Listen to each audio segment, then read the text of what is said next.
Today, I want to talk about why books fail.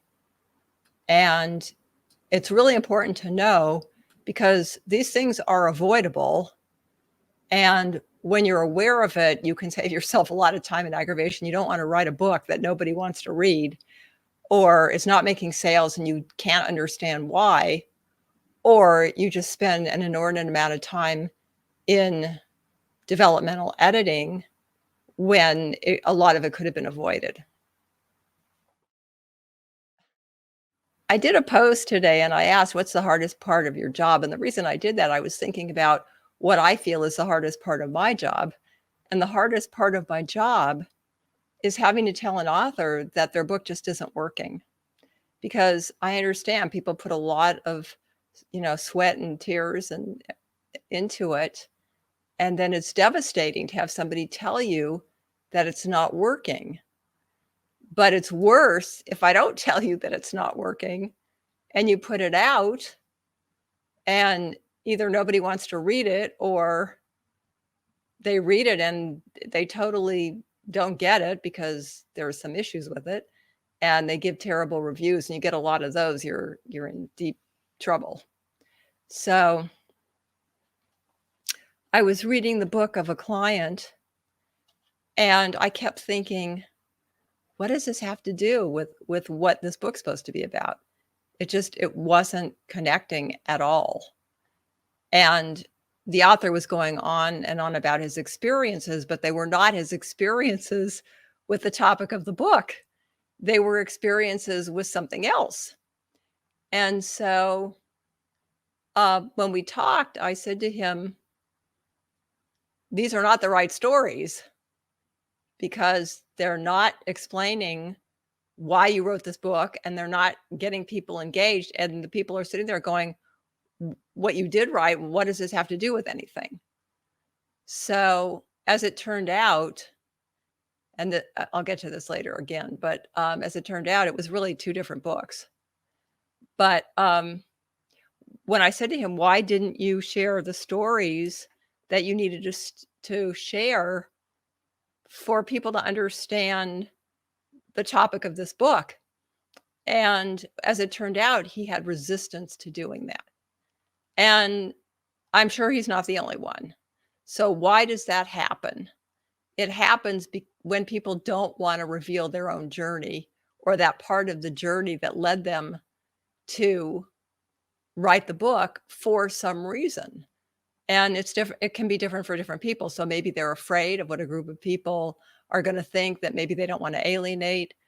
Maybe they don't want to hurt people in the story. I know there's a great story that I could write, but there are people I don't want to hurt, and so I'll never write that book. But if you start to write the book, which is what this person did, you have to commit to the fact that you either have to tell those stories or this live thing is distracting. But anyway, or you have to tell other people's stories to make it work. But you can't just ignore it and go off on a tangent on something else that has nothing to do with this book, because he completely lost me and I was bored because I'm, teaching him and I'm the editor. I kept reading to see, okay, well, where does it come in, what this book's about? And of course, eventually it did. And we, realized that he needs different stories. If he's not going to tell his own, then he's going to have to find it from somebody else. So that's one thing. And the next thing is just giving so much information and no stories. I did that in my early books, like just information. I did not tie it to stories.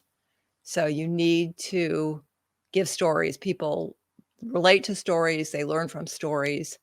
And of course, they want the information, but you've got to connect with them emotionally before they're ready to hear the information.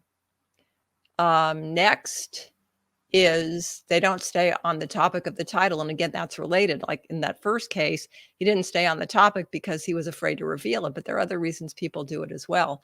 One of them is that they don't put the title at the top. Like I teach, write the title first. So you're so crystal clear what you're going to write about that it's easy to stay on topic.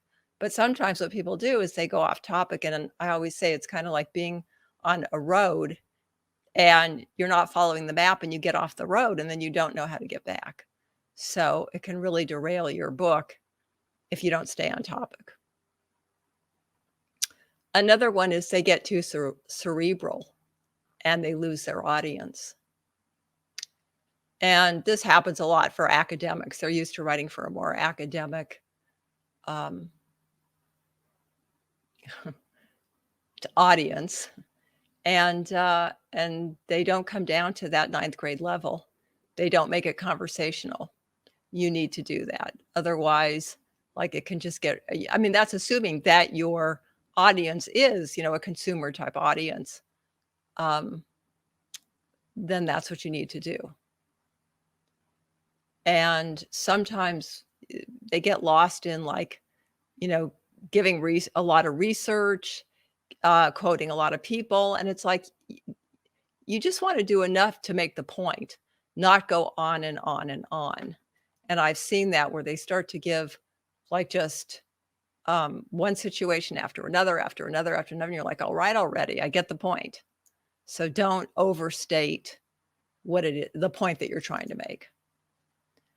Okay. And then the other thing is they have multiple audiences that they're trying to please, and they try to smush it all into one book. And that doesn't work either.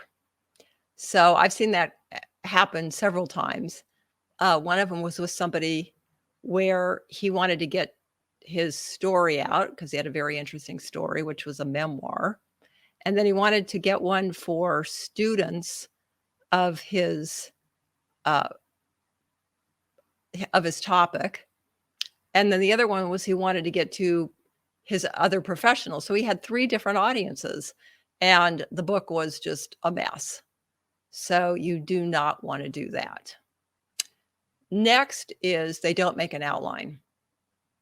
So I have actually asked people when they don't make an outline, I go, what possessed you to not make an outline?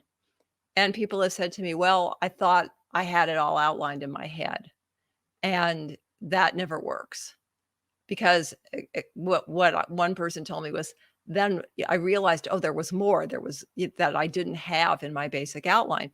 I get my clients to create very detailed outlines. And that's the reason why, is because the more you outline, the less work it's going to be, and the less possibility there is that you're going to make a big mistake or it's going to become disorganized. So you want to make sure that you outline it and then you analyze the outline, because that will show you, like, is this chronologically right? Is this by sections right? Does one thing follow the next thing? And is this now going to be easy to write because I did that? And you can write as many subpoints as you want under each chapter heading. So there's no limit to what you can do in an outline. The more you outline, the less work it's going to be. The next thing is people outline and then they don't follow it. This just makes me crazy. So you don't want to do that. It's like, make the outline and then follow it. It's there for a reason. It's there to keep you organized. And then, as I said before, sometimes it's so disorganized and people think that it's just going to somehow get fixed in the editing. And that is, like, first of all, that's very expensive. And second of all, it's not always even possible. As I said, I was editing a book, but it really wasn't a book. It was 2 books. And I did another one that was 3 books. And then I just had to help them just take the whole thing apart and kind of go from there, pick one. At that point, that's what we've done. We just say, okay, which one are we doing? Pick that one, and then go back and have to start all over with your outline to do the outline that's going to work for the book that you picked for the one audience. Okay. The next one is not having a call to action. So in this case, the book might work, but there's no call to action. And so it just doesn't do much for your business. So in this case, it could sell, but if they read the book and you don't tell them to do anything after that, then it's not going to do a whole lot for you. I mean, the whole idea of using a book as a lead magnet is to get them into your funnel. So you either want to funnel them into an email list or like a Facebook group or a free webinar or something. You want them to go somewhere and do something. And I don't know if I said this one or not, but I think I did. Give information and no stories. So I think I already said that one. The other things are not having a great cover. So, you know, people, when they go and they see the books in your book, if it doesn't look professional, if the colors don't go with kind of the mood of the title, then, you know, then it's not going to sell right out of the gate. Same with the title. If you have a title that's boring, I mean, and I do a whole module on this in my course, the 3-day bestseller program. But yeah, if it doesn't say what the book's about, if it's not memorable, and if it doesn't tell the benefit of what it is, it's very difficult for people to figure out why it's different than the other books that are on that page and why they should buy your book. So it's really important that those things go together. And again, it goes back to what I was saying before, which is everything has to connect. It has to connect. The story has to, and the book has to connect to the title, and then the whole book has to connect to the audience. So that is what makes a book sell, and not having those things makes a book fail. So